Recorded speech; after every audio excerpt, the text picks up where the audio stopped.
Joining us now with more reaction to the verdict is Dr. Tracie Keesee, a 25-year veteran of the Denver Police Department and co-founder of the Center for Policing Equity, along with Bob Boyce, former NYPD chief of detectives and ABC News contributor. Bob, we'll start with you. What was your reaction to the verdict?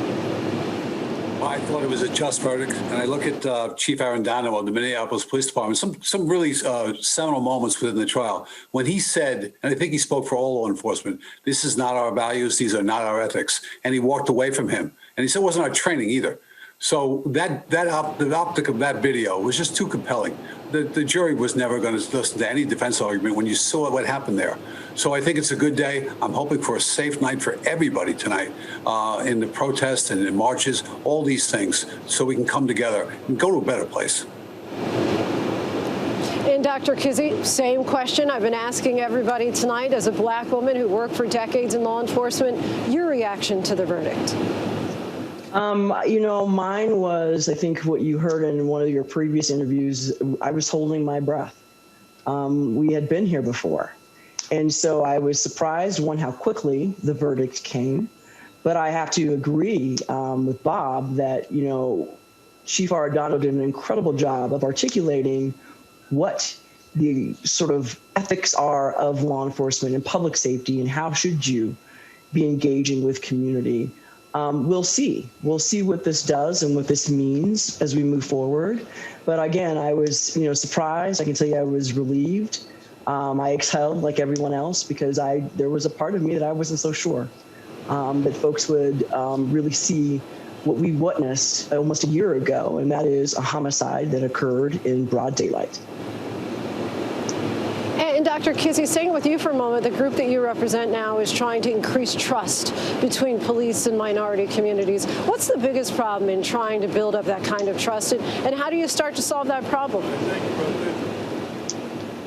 Well, I would say there's probably a number of problems. So it's not just one. When you talk about trust, it's one, how are you defining that?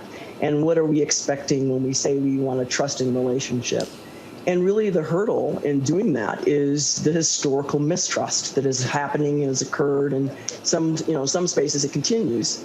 And so it is really historically, how do you begin to act in a way in which people believe what you say and that you truly do want to have change? And when that means that you want to have change, that means not just talking about it, that's being about it. That's how do you move? How do you think about things differently? What does public safety mean? How is it defined? How do you understand it? And how do you understand how others are experiencing it? So the biggest hurdle, one of them, is just the historical mistrust. And how do you begin to move forward with folks who don't want to come to the table and have this conversation because they're exhausted? So it is a lot of that work. And Chief Boyce, during closing arguments, the prosecution emphasized that policing is a noble profession and that Officer Chauvin was an outlier. Why do you feel that that was so important to make that distinction in this case and going forward? Well, the prosecutor clearly said this wasn't policing. This was murder. It wasn't policing. Being a 35-year veteran and I worked with Tracie in the NYPD, retraining all of our officers in 2014 in the aftermath of Eric Garner. So de-escalation training, all these things. We walked away from this back then. I know it's a process. It's not something you snap your finger and it's over overnight. You have to keep going forward with it. Stopping all neck restraints, all these things. It needs to be a national standards across the board to get this done. It's not an easy process. Hopefully this is a step forward in that process and moving forward and more transparent, more communication, all these things we have to teach and have to demand and accountability. And Bob, will stay with you, but the question is really for both of you. We saw the celebrations from the Floyd family and many others across the country. Where do police departments and the communities they serve go from here? And do you expect to see any major changes anytime soon? I do. I've seen some in the last 11 months have been just the worst 11 months that I've seen in American law enforcement. It's been rough. Nobody wants to go through this anymore. We want complete transparency. We want change. We want to work well with our community partners, and we want to put out a broad standard that this is a new day, and we're not going to do this anymore. So this is what accountability is all about. And I see something underfoot right now that I'm really encouraging, is that other officers are trained to step in and stop a fellow officer from stepping over that line. That has to happen.